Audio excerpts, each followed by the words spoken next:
Yooyyaa ilmaan ayyaa isinin jenna shama harka fuunee kabajamtootaa fi jaalatamtoota qaqqaalii ilmaan Oromoo kan sadarkaa idil-addunyaatti argamtan nageenyi kenna waan iddoo isin jirtanitti hunda keessanuu isin dhaqqabu isin jecha baga ayyaana irreechaa bara 2021 hunda kennayyuu itti nu gahee waliin itti nu gahee jechuu barbaada. Egaa irreechi bara 2021 irreecha injifannoo irreecha milkii fi irreecha bilisummaati. Irreechi kun ummata Oromoo biratti iddoo guddaa qaba, kabaja guddaa qaba. Irreechi gaa ilmaan Oromoodhaa kaabaa kibbatti baadiyyaatti bakka hundatti kallattii afraniinuu jiran walitti dhufanii wal ga'anii tarsiimoo kaa'atanii bifa qabsoo bocatanii walii galanii tokkummaadhaan kan kabajamuu fi kan ayyaaneffamuu fi imaammanni itti aanu yookaan ammoo qabsoon itti aanu maal fakkaata ka jedhus namuu dur jaarota darban keessattis miidiyaa fi teekinooloojiin jiraachuu baatu malee ka Harargee irraa dhufe, ka Baallee irraa dhufe, ka gartee giddu galeessa irraa dhufe, ka lixa irraa dhufe, ka ammallee kaabaa fi kibba irraa dhufe hundi isaa wal gahee zamana teekinooloojiin jiratti zamana gartee wal qunnamtiin teekinooloojiin garagaraan jiratti Oromoo wal gahee walitti dhufee qabsoo isaa akkamitti akka gaggeeffachuu qabu aadaa isaa, duudhaa isaa, seenaa isaatii fi hambaalee eenyummaa isaa kana akkamitti akka tursiisuu qabuu fi falmaa mirga isaatiif qe'ee isarratti abbaa lafaa abbaa biyyaa ta'uudhaaf falmatu tarsiimoo lafa kaawwatee ka waggaa tokko jechuudha. Maal hojjettanii maal dalaginee maal irra gennee ka jedhuu fi qabsoon itti aanu waaqa bara irreecha dhufutti bifa kamii qabsoo gaggeeffanna jechuudhaan uummanni Oromoodhaa akka jabatti itti fayyadamaa ture bifa milkiiti jechuudha. Har'as ammoo warroonni irreechi maal akka ta'e hin hubatin isiniif hin galin har'a yoo isin hin galle yoomuu isin hin galu abbaa feete ta'e amantaa feete deggari amantaa feete jala deemu. Irreechi akka feetetti fudhadhu fakkeenya godhadhuuti. Garuu Oromoon har'a sila qeerroon kaabaa kibbatti baadiyyaatti bakka jiru qeerroon Oromoodhaa wal gahee tokkummaadhaan uummata Oromoo mataa ol qabee diina uummata Oromootii fi mooraa diinaa raasee yaadatti buusee dhukkubbii sammuu itti ta'e jechuudha. Mootummaa biltsiginnaatii fi warroota nafxanyaa aadaa Oromoo, seenaa Oromoo jibbiinsi summaa warroota nuti nurraa qaban hunda har'a qeerroon biyyee isa nyaachise jechuudha. Warri kaleessa qeerroo cabsinee jirra. Qeerroo jilbiinsachiifnee jirra. Qeerroon bittinnaawee jira.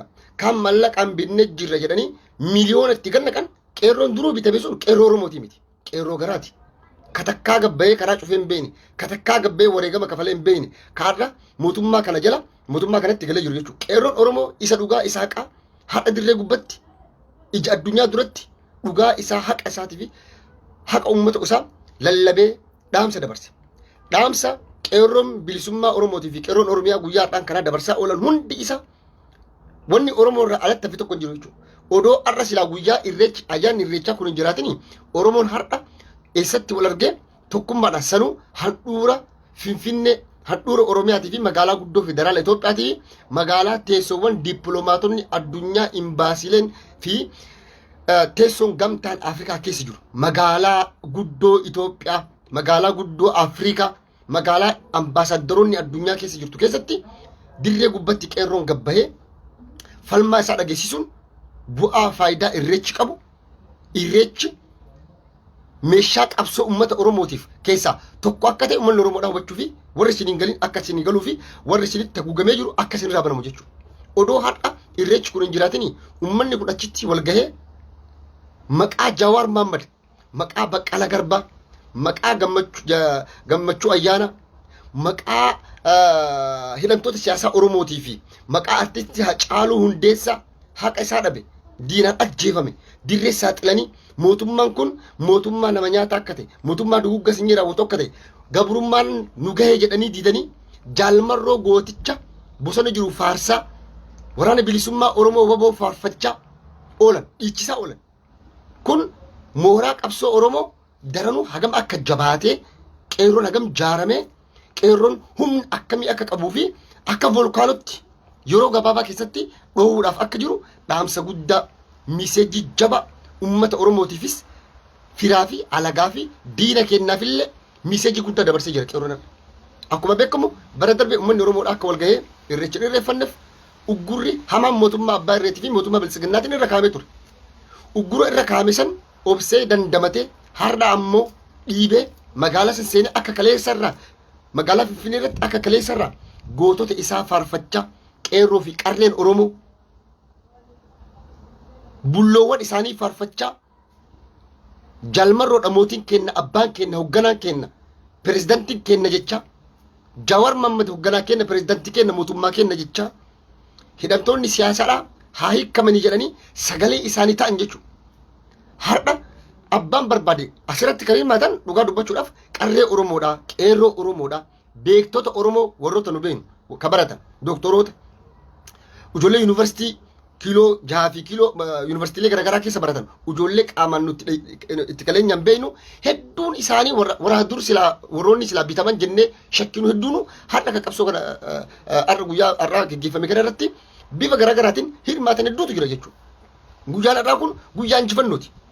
Guyyaa keessattuu maqaan Jawar yaamamuun biltsiginnatti dhukkubbii hamaa ta'e taayee danda'a rifachiise daandilloon isaan qabee ayyaana irreecha irratti abbaa feete deeggare abbaa feete mormi ayyaana irreecha irratti mormii dhiyeeffachuu qabdu ilaala. Eessatti dhiyeeffatu manni kun? Ayyaana irreechaa kaayoon ayyaana irreechaa biltsiginnaadhaaf hin galle. Warri akka amantatti fudhatu amantatti fudhachuu mala. Garuu sabni bal'aan uummanni Oromoo guddaan kun ka kiristaanaa, ka islaamaa, pirootestaantii, waaqeffatan amantaa kamiirraayyuu Oromoon har'a wal gahee tokkummaadhaan birmadummaa isaa falmate, tokkummaa isaa falmate, nagaya isaa falmate, wareegama qaalii koffaleefsan bu'aa firii isaa mootummaan biltsiginnaa hajjaa godhee qabsoo jalaa bute afaan Amaariffaatiin, afaan Oromootiin, afaan Ingiliffaatiin, afaan isaaniif galu hundaan addunyatti lallabee hidhamtoota siyaasaa Oromootiif sagalee ta'ee waraana bilisummaa Oromootiif hooggantoota waraana bilisummaa Oromoo bosona jiran hundaaf sagalee ta'ee har'a akkanatti mataa ol qabatee qeerroon hin jira har'allee isinitti dhoof jira jedhee qeerroon gabbaa'uun isaa daranuu dheengadda hundi kenna akkuma beeknu waraana bilisummaa Oromoo kumaatamaan lakkaawaman ka dheengadda bosonatti eebbifamanii fi ka magaalaa agartanii jirtan har'a ijoolleen magaalaa keessatti har'a qabsoo karaa nagaa gaggeessaa jirtu tun fuulduraaf bifa paaralaal ta'een waraana bilisummaa Oromoo wajjin ta'uudhaan qabsoo bilisummaa Oromoodha akka saffisiisanii xumura gabrummaa kana itti godhanii mootummaa kana bakka inni irraa dhufetti deebisanii injifannoon teenna kaleessa bakka irraa meexxisanitti deebitee Oromoon biyya qabatee biyya isaa akka bulchu shakkii tokko illee hin qabu. Akkuma Jawar Mohammed jedhe Jawar Mohammed maal jedhe nun doorsisinaa jedhe nu onneenuu nu keessatti hadooddee jirti paaralaayis taatee jirti nu doorsisni homaa nun godhu ajjechaan homaa nun godhu Oromoon akka firii xaafiti cirracha Oromoon ajjeestanii fixxanii yoo tokko ajjiitan kumaatama dhufa yoo tokko ajjeestan miiliyoona dhufa jedhan laala hubadda waraanni bosona jiru waraana xiqqishuudha jedhanii yeroo isaan Oromootti cabsinee jirraa qeerroon jilbiinsachiisnee jirra bittinneessinee jirra qeerroon diigamee jira kana booda wanni takka hin jiru jedhanitti waraanni Oromootii fi qeerroon Oromoodha ji'oota takka keessatti waan silaa mooraa Oromoo kana daranuu gabbisaa mooraa bilisummaa Oromoo kana jabeessaa itichaa hamilee itti horaa hamileedhaa fi kaka'umsaaf nama kakaasu hedduutu dalagame hedduutu hojjetan waraanni bilisummaa Oromoo dheengadda kibba Oromiyaa Gujii keessatti eebbifamuun har'a qeerroon Oromoo hin jiraa hin bitamne garaadhaa fi miti qabsoon kiyyaa kaayoon kiyya garaadhaa fi miti mallaqaa fi miti koondomineemiidhaa fi miti qabsoon kiyyaa qabsoodhaan qabsaa'eef wareegamni an kaffalaa tureef obboleeyyan kiyya na biraa kufaniif birmadummaa fi bilisummaa fi danda'amtu walabummaadhaa fi kan jedhu dhaamsa guddaa miiseejii jabaa guyyaa har'aan kana mootummaa Itoophiyaatii fi warra gartee diina Oromoo ta'an firootan Oromootii fi akkasumas gartee alagaadhaaf dhaamsa jabaa dhaamsa cimaa miiseejii guddaa qabu qeerroon Oromoo fi qarreen Oromoodhaa dabarsanii jiran jechuudha. Kun ammoo injifannoo caalu jechuudha. Kana Oromoon mataatti ol qabatee qomatti dhahatee deemuu qaba jechuudha. Har'allee qeerroo doorsisuudhaaf jecha mootummaan Abiy Ahmediin durfamu guyyaa kaleessaa hundi keessan akkuma beektan taankii matarayyaasa rasaasa gurguddaa sinaayifara waraana meeshaalee gartee konkolaataa sibiila uffatan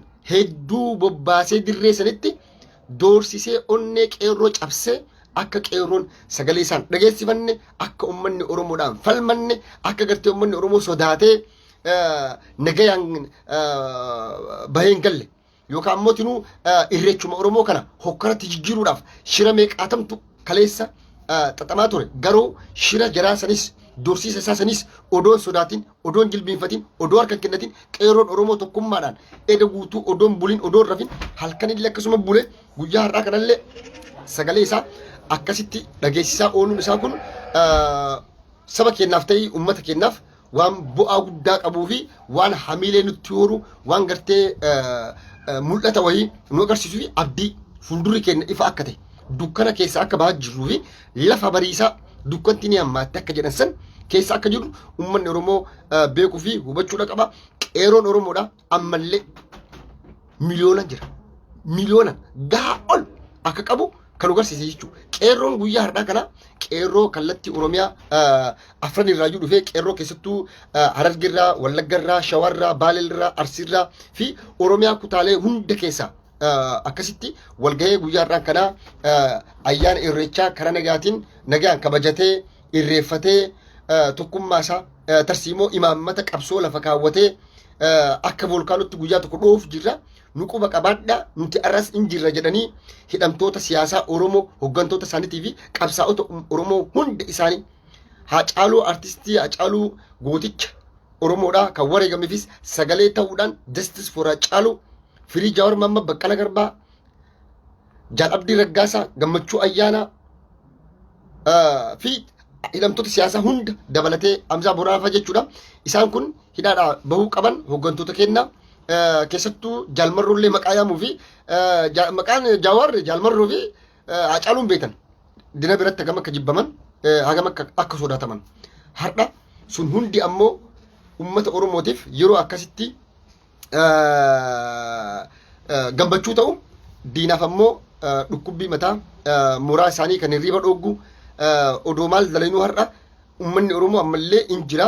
Qeerroon Abiyyi waggaa kuma takkaaf cabsee akkasii lafaan kaane godha jedhan qeerroon sabboonummaa qabuun tokkummaa qabuun tarsiimoo dur abbootiin isaanii hoggantoonni isaanii lafa kaanii sanirra dhaabbate ejjennoodhaan murannoodhaan kutannoodhaan cichoomina qabuun har'allee sabboonummaa qabu saniin irbuu sabaa tokkummaa uummata Oromootii fi Oromiyaa hegeree Oromoo irbuu kaleessa seenessan eegee har'allee kutannoo qabuun murannoo qabuun ejjennoo qabuun tokkummaadhaan bahee sodaa tokko malee taankii fi baankii Abiyyi hidhachiisee itti bobbaasise san hunda dura dhaabbatanii moo'anii dura dhaabbatanii poolisii dura daawun Abiyyi daawun biltsiginnaa must go kana caala wanni jedhamu hin jiru jechuudha. Biyya san keessatti abbaan fedhe godhuu hin danda'u qaamni fedhe saba fedhe irraa osoo dhufu taate namni akkana gabba'ee tokkummaadhaan mormatu hin jiru. Har'allee hidhaan ajjeesan hidhaan biyya ari'an Oromoon cirracha akka jawa jedhisan kumaatamaan adiisan biyyarraa kumaatamaatu dhufa. Kumaatamaan har'a jaal gollichi galee nama tokkomi gollichi deenge galee wata jedhan waraanni bilisummaa Oromoo ka digirii qabu ka maastarsii qabu ka PhD qabu bifa takkaa dhaloota kennaa miti. Waraannummaan bilisummaa Oromoo akka dhaabatee hin beekne keessatti waraana akka silaa mootummaatti sadarkaa mootummaa yookaan sadarkaa biyyatti namni eebbisiisu odoo torbaan hin guutin gollichi gallaan waraana kuma 20 nagarree. Ammallee tokko keessa luqqa'ee kaansarii tokko keessa luqqa'ee kumaatama dhibbaatammoota arguuf deemna jechuudha. Kun adiidha waan qabsoo Oromoo keessatti baratame. Abbaan fedhe mooraa diinatti yoo gale kumaatamaan kan lakkaa'amu ammoo mooraa qabsoo bilisummaa Oromootti gala jechuudha. Kana isin jechuu barbaada. Baga ayyaana irreechaatti isin ga'e baga raantanii baga injifattanii injifannoo guddaadha kuni qeerroon Oromoodha galata guddaa qabdanii galanni keessan bilisummaa ta'u har'as qeerroon ka dur caala jabaa akka ta'e akka ka dur caala tokkummaa qabu akka ka dur caala tarsiimoo cimaa fi jabaa qabuu fi qabsoo gartee bifa tarsiimootiin bifa risk minimaas gochuudhaan wal faana jechuudha waraana bilisummaa Oromoo wajjin wal faana ittiin biyya san to'achuu danda'uu fi biyyattii san gara demokraasii gara walqixxummaatti ceesisuu danda'u irratti qeerroon akka bal'inaan jabaatee daranuu kutannoo fi murannoodhaan qabsaa'u abdii guddaa qaba. Kun waan hamilee nutti tolu waan gartee mataa ol nu qabe mataa taajee danda'a fi mataa biyyii fi mataa Biraanuu Naggaa fi mataa Biltsiginnaa gaccabse jechuudha. Guyyaa kaleessa akkuma isin beektan nafxanyoonni irreecha kana booressuudhaaf yookaan ammoo irreecha kana imeejiin talatti kennuudhaaf durriyyee magaalaa Finfinnee walitti guuranii walitti qabanii tooftaa asiin dura iyyaarrattuu gaafa waraanni gaafa hoggantoonni bilisummaa Oromoo jaalladhu isaa fa'aa biyya galan gocha akkasiisan har'allee raawwachuudhaaf kaleessa shira hedduutu ture. Shira ture kana hundaa qeeroon Oromoodhaa, uummanni Oromoodhaa, qarreen Oromoodhaa tokkummaadhaan gurmaahanii akka gurmuutti gurmaa'uudhaan waliin deemuudhaan wal to'achuudhaan wal quba qabaachuudhaan balbala kallattii Finfinnee hunda seenuudhaan irra aananii jiranii shira biltsiginnaatti fi shira Abiyyii fi shira Biraanuu Naggaafaa guyyaa kaleessa kan jechuudha. Kun injifannoo guddaadha dhugaa dubbachuudhaaf. Odoo gartee jeequmsi hin ka'in sagantaan kun bifa gaariidhaan eegalamee bifa gaariidhaan xumuramuun injifannoo guddaadha. Hagamta akka akkasiin gootummaa qabdan, hagamta akka akkasiin jabina qabdan, hagamta akka akkasiin onnee qabdan kan agarsiisu onneen keessan onnee sibiilati. Qeerroo jajjabe akka feerroo isin hin jenne jirra. Galata guddaa qabdan saba keessan bira, uummata keessan bira. Ammas galanni keessan bilisummaa ta'u kan falmattu, kan gartee qabsooftu saba keetiif, uummata keetiif, ilmaan keetiif, Oromummaa fi Oromiyaadhaaf qabsoofta.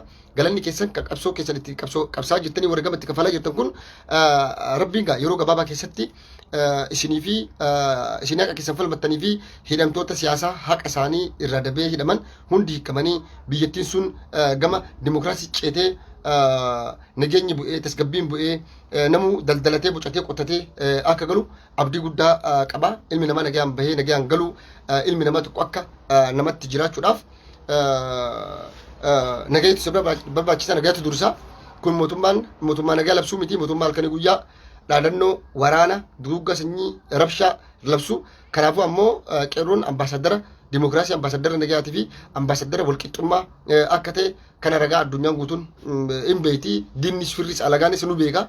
Qabsoo akkamii akka gaggeessaa turre akkamitti akka mooniyaas gennee qabsoo kennaa hajjaak taateen hundi kennanii beekna. Kanaaf qabsoon itti aanu maal fakkaata ka jedhus gaa hayyoonni Oromoodhaa ka tarsiimoo kaanii qeerroon Oromoodhaa tarsiimoo kaawwatee hayyoota Oromoo wajjin tarkaanfii itti aanu akka itti fufuu fi voolkaanoon har'a magaalaa Finfinnee hora Finfinnee handhuura Oromiyaa keessatti dho'e kun akka kutaalee Oromiyaa hunda keessatti babal'atee wal ga'u abdii guddaas qabna jechuudha.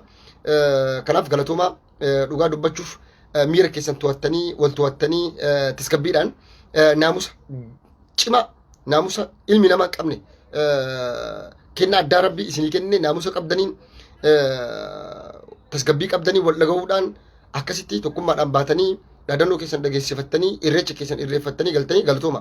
Warri ammoo irra deebi'an malee amma dhuftanuu jiraatan. Warri irreechi isin hin galin amma isin haa galu.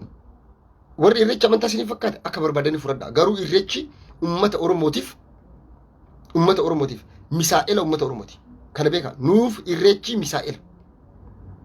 Odoo har'a irreechi kun jiraachuu baate siitu uummata kana walitti qabee sagalee warra hidhameetii fi warra bosona jiruu fi qabsaa'ota Oromootii fi waa'ee birmadummaa, dimokiraasii, walqixxummaa fi waa'ee gabrummaa, jibbine gabrummaa jedhanii akkasii sagalee ta'an kana siitu ta'afi miidiyaa marra teettee banadhu haase abbaan barbaadde. Garuu uummata Oromoo dhaabuu hin dandeettu, qabsoo uummata Oromoodhaa ugguruu hin dandeettu. Irreechi irree Oromootii yeroo jedhan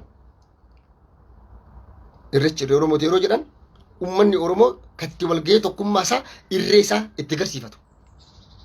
Amantaa kamirraa iyyuu dhufe amantaa kamirraa warri irra irreechi sirratti sagalee isaa dhageessaa ture ka Islaamaa keessa jira, ka Kiristaanaa keessa jira, Pirotestaantii keessa jira, Waaqeffata keessa jira. Amantaa kamirraa, kutaa kamirraa, gosa kamirraa hundu maqaa Oromootiin maqaa irreecha jedhuun walga'e sagalee isaa dhageessifate.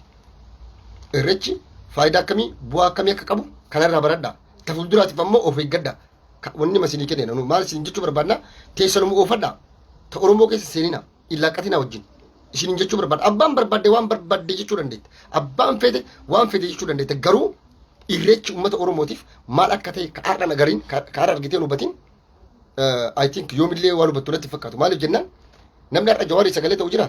Bakka kamittuu bakka feetettuu jira. Tokkummaadhaan gabbaate jira. Waggaa meeqaa jejjirri jiran jettee Hacaaluudhaan namni sagalee ta'e jira. Hidhamtoota siyaasaa Oromoo hunda walitti qabiiti. Waa'ee gabrummaadhaa magaalaa handhuura Finfinnee Oromiyaatii fi magaalaa guddoo Itoophiyaa, magaalaa guddoo Afrikaa, magaalaa imbaasiin Ameerikaa, Raashaa, Ingiliis, magaalaa imbaasiiwwan Jarmanii fi addunyaa guutuun fi ambaasaddaroonni keessa jiran keessatti qeerroo yeroo isaa sagalee isaa akkasitti dhageessifatu addunyaa guutuun ija maal ittiin akka laaltu beektanii?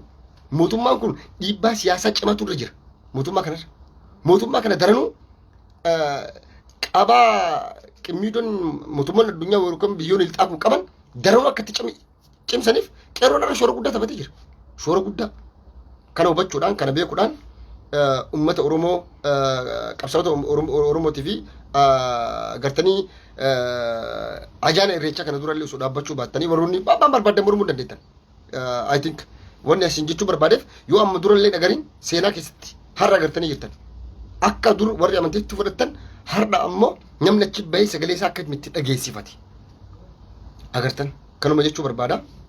Irreechi irreekennaa qeerroon seenaa yeroo lammataatiif akkuma qeerroo akkuma gaafa bishooftuu gubbatti bilisummaa Oromootiif fakkeenyaaf mul'ata ta'etti har'allee bilisummaa Oromoo ta'isa dhumaa tagaa lammata gabrummaa nuti hin deeminetti akka nu adeemaa jiru argaa jirra.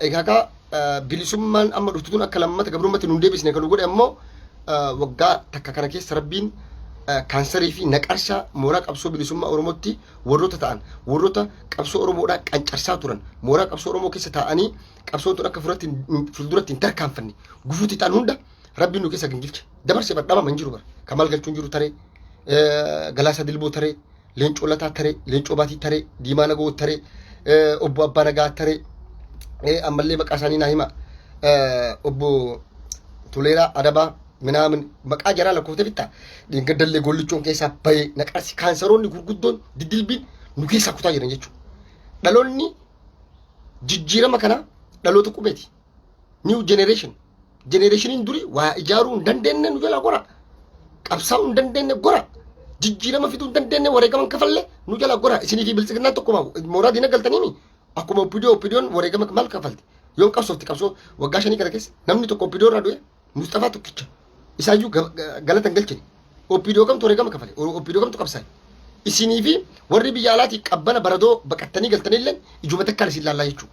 Kanaaf isin ammoo nu keessaa yaa'uun nu qulqulleessitan nu xaliilchitan rabbitu maal nuun jedhe ummata bobboorawaa kana wajjin qabsoo bilisummaa booroftuun dadhaminaati bilisummaa xaliila adii talammata gabrummaa jalatti isin deebisne wajjin isin bilisumsa nuun jedhe rabbiin har'a ka Jawaar gane meeqa jira ka qeerroo gane meeqa jira kagartee arda Oromoo ganee sabasaa ganee mooraa diinatti galee alagaa fira godhatee wajjin sirbaa jiru meeqa jiran miliyoonan beena bar hunda siin beena garuu Oromoon ni injifata ni mo'aa irra aanna ka irra aannu ammoo tokkummaa kennan naamusa kennan obsa qabnuun ejjennoo qabnuun murannoo qabnuun kutannoo qabnuu fi tarsiimoo fi imaammata xurree gootonni kenna ka ganama nuukaan sanirra deemuudhaan bilisoomna jechuudha.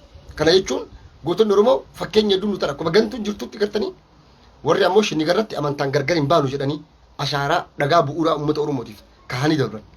Islaama kiristaana jennee biyyaan baane Oromoo jennee baane nu maraa bakka takka nuuf ta'a jedhanii shinni garratti dhuman beezidha beeka dhagaa bu'uuraa lafa nuu kahan Oromoon akka amantaa waliin qoonne jechuudha. Shinni galaa miti hundi isaanii kutaa fedheerraa amantaa fedhaa qabatanii addaan baanu jedhanii akkasitti tokkummaa Oromoo dhagaa bu'uuraa lafa nuu kahan har'as ammoo dhagaa bu'uuraa san qabannee tokkummaa qabannee bilisummaa keenya saffisiisuudhaan ni moonanii injifannaa kaarraaf jedhe asumarratti isinii goolabaa jabaadhaa qeerroo amileetti nu horaa qeerroon ammallee jira qeerroon onnee sibiila jajjabina kafeerroo ni jira ammallee onneen isaa humni isaa jabin isaa cimin isaa kadur caala akka jabaate kan nutti mul'ise galatooma akkanuma jechuu barbaada bal'inaan gaa walitti deebina har'aaf ammoo kanuma isiniin jechuu barbaada nagaa keessanaa jirra galatooma.